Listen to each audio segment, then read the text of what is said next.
کو وہ حدیث یاد نہیں؟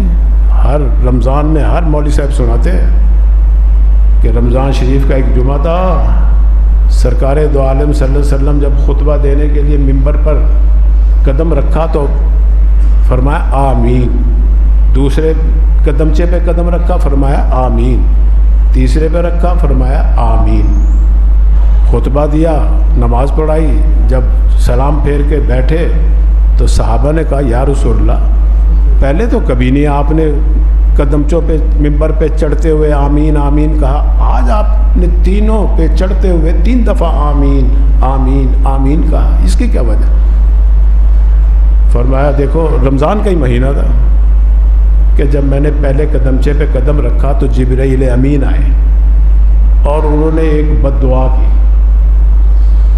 کہ تباہ و برباد ہو جائے وہ شخص، ذلیل و خوار ہو جائے کہ جو رمضان شریف کا مہینہ پائے، فمن شاہدہ منکم الشہر، جو اس مہینے میں اللہ اسے زندگی بھی دے، صحت تندرستی بھی دے، اور پھر وہ اس کی قدر کر کے اپنی بخشش اور مغفرت نہ کروائے۔ مجھے جبرائیل امین نے کہا آمین بھی کہو، میں نے اس پہ پھر آمین کہا۔ اسی طرح اور بھی 2 بد دعائیں۔ سوچنے کی بات یہ ہے کہ دیکھو بد دعا کون کر رہا ہے؟ سید الملائکہ، سارے فرشتوں کا سردار جبرائیل امین علیہ السلام، اور پھر آمین کون کہہ رہا ہے اس پہ؟ سید الرسل، سارے نبیوں کا سردار سرکار دو عالم صلی اللہ علیہ وسلم۔ پھر جبرائیل کہہ رہے ہیں اللہ کا حکم ہے کہ آپ اس پہ آمین بھی کہو، آمین بھی کہلوا رہے ہیں۔ اب اس بد دعا کی قبولیت میں کوئی تردد، کوئی شک شبے کی گنجائش ہے کہ جس پہ سرکار جو ہے آمین کہہ رہے ہو، جبرائیل جو ہے بد دعا دے رہے ہیں؟ تو اس بد دعا سے بچنے کے لیے بھی ابھی دن باقی ہے، کوئی مشکل نہیں ہے، چند دن باقی ہیں۔ اس مہینے کا احترام بھی کرو 24 گھنٹے، اور اس کی عبادتوں کا التزام بھی کر لو۔ اگر روزہ رکھنے کی طاقت ہے تو روزہ رکھو، نہیں ہے تو چلو بعد میں رکھ لینا۔ اور بھی پھر ایک اور عبادت بھی ہے اس مہینے کے اندر، یہ تو تھی نا بدنی عبادت، ایک مالی عبادت بھی ہے۔ بعض لوگ کہتے ہیں چمڑی جائے تو جائے، دمڑی نہ جائے، یعنی وہ کہتا ہے زکوٰۃ نہ دینی پڑے، فطرانہ نہ دینا پڑے، قربانی نہ دینا پڑے۔ ایسے اعتراضات کریں گے قربانی کے دنوں میں، دیکھو جی نالیوں میں خون بہایا جا رہا ہے، کیا فائدہ؟ کسی بیوہ کو دے دو یہی پیسہ، کسی لڑکی کی شادی کروا دو۔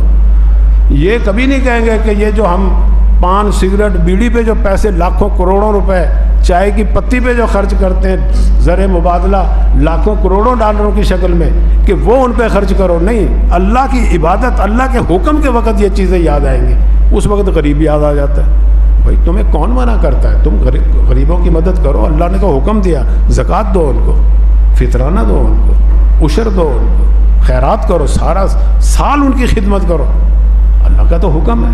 لیکن جہاں اللہ تعالیٰ یہ فرما رہے ہیں کہ میرا بھی حق ہے اس کے مال کے اندر کہ میں نے ہی تو دیا تمہیں، وہاں ہمیں اور سوالات، اشکالات ہمارے ذہنوں اور دماغوں میں آ جاتے ہیں۔ تو بہرحال ایک مالی عبادت وہ ہے، وہ صدقۃ الفطر کی۔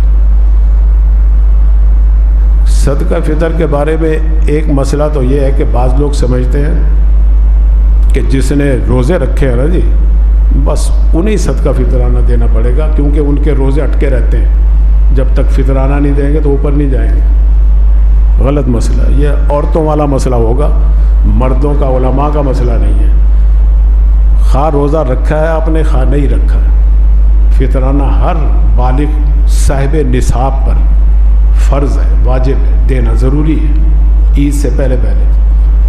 اور بھئی ایک اور مسئلہ بھی غلط ہے، بعض لوگ سمجھتے ہیں کہ جو زکوٰۃ دیتا ہے نا وہی فطرانہ دے، وہ امیر ہے اللہ کی نظر میں، جب امیر ہے تو فطرانہ بھی اسی پہ۔ نہیں، یہ مسئلہ بھی غلط۔ اب مسئلے کا علم حاصل کرنا تو تمہارے اوپر فرض ہے نا۔ قرآن میں اللہ حکم دے رہے ہیں فَاسْأَلُوا أَهْلَ الذِّكْرِ إِن كُنتُمْ لَا تَعْلَمُونَ، علماء سے پوچھو جا کے اگر تمہیں علم نہیں ہے۔ کہ اللہ کا کیا حکم ہے روزے کے بارے میں، زکوٰۃ کے بارے میں، نماز کے بارے میں، حقوق اللہ کے بارے میں، حقوق العباد کے بارے میں، سب بتائیں گے آپ پوچھتے ہی نہیں۔ بعض لوگ سمجھتے ہیں جو صاحب نصاب جو زکوٰۃ دیتے ہیں نا بس فطرانہ بھی اسی پہ آئے گا۔ نہیں، دیکھو زکوٰۃ تو صرف 4 چیزوں کے اوپر ہے: روپیہ، سونا، چاندی، تجارت کا سامان۔ بس ان 4 چیزوں کو دیکھیں گے، اگر اتنی مالیہ 1.5 لاکھ کے قریب بن جاتی ہے تو زکوٰۃ آئے گی۔ سال بھر کیمپ بھی رہے تمہارے پاس، قرضوں سے بھی خالی ہو، پھر تمہیں زکوٰۃ آئے گی۔ باقی گھر میں کتنی چیزیں ہوتی ہیں، بے شمار قیمتی چیزیں، ریفریجریٹر ہے، 2 ریفریجریٹر ہے، 2 بائک ہیں آپ کے پاس، 4 برتنوں کے سیٹ ہیں آپ کے پاس، 10 بیڈ شیٹیں ہیں آپ کے پاس۔ یہ سب ضرورت سے زائد چیزیں، زکوٰۃ میں یہ شمار نہیں ہوتی، ان کی قیمت شمار نہیں ہے۔ زکوٰۃ میں تو سونا، چاندی، پیسہ، تجارت کا سامان۔ باقی گھر بھرا ہو تمہارا، جتنی چیزیں بھی سامان ہیں، جتنے جوڑے گھوڑے بھی ہیں، ان پہ زکوٰۃ نہیں آتی۔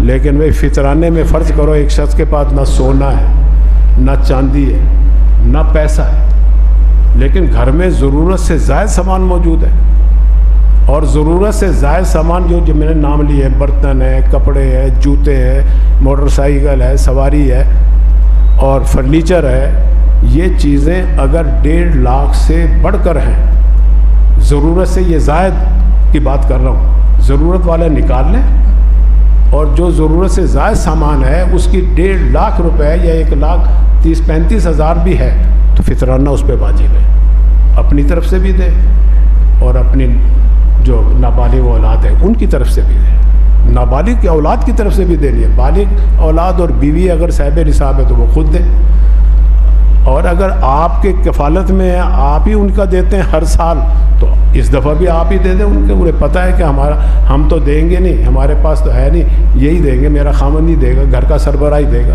وہ بھی ادا ہو جائے گا۔ تو بہرحال فطرانہ ہے کیا؟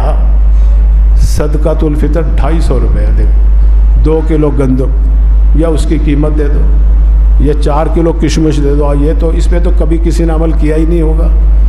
فطرانہ صرف 250 تو کم سے کم مقدار ہے، آپ 300 بھی دے سکتے ہو، 500 بھی، یہ صدقہ ہے، بچوں کا صدقہ ہے، بیماریوں آفات سے بچنے کا صدقہ ہے، اور پھر اس کا فلسفہ جو ہے غریبوں کو عید کی خوشی میں شریک کرنا، اس لیے یہ رمضان سے پہلے بھی آپ دے سکتے ہیں، رمضان کے اندر بھی دے سکتے ہیں، عید سے پہلے دینا ضروری ہے، اگرچہ یہ فرض ہوتا ہے عید والی صبح کو، فرض ہونے کا جو ہے نا جی اصول ضابطہ، عید کی صبح صادق جس کے اوپر سے گزرے گی اس پہ صدقہ فطر واجب ہوتا ہے، جو اس سے پہلے فوت ہو گیا نہیں، جو صبح صادق کے بعد بچہ پیدا ہوا اس پہ بھی نہیں، لیکن جو پہلے تھا بعد میں فوت ہو گیا اس کا دینا پڑے گا۔ لیکن چونکہ غریب ہماری خوشی میں شریک ہوں، اس لیے حکم ہے کہ رمضان سے پہلے بھی دے سکتے ہو، رمضان کے اندر بھی دے سکتے، عید سے پہلے عید والے دن بھی دے سکتے ہو، اگر نہیں بھی دو گے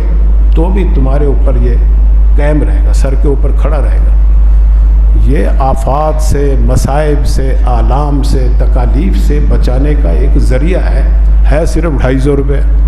اس پہ بھی ہم اگر بخل کریں، کنجوسی کریں، اللہ کے حق کو ماریں تو یہ 250 کے بجائے 2,500 کہیں لگ جائیں گے، 2.5 لاکھ لگ جائیں گے، کہیں ایسی جگہوں پہ لگے تمہارے خواب و خیال میں بھی نہیں ہوگا۔ لیکن اگر تم اس کو اللہ کا حکم سمجھ کے 250 روپے فی کس کے حساب سے دو گے، اللہ تعالیٰ بہت سی تکلیفوں سے ہمیں بچا دے گا۔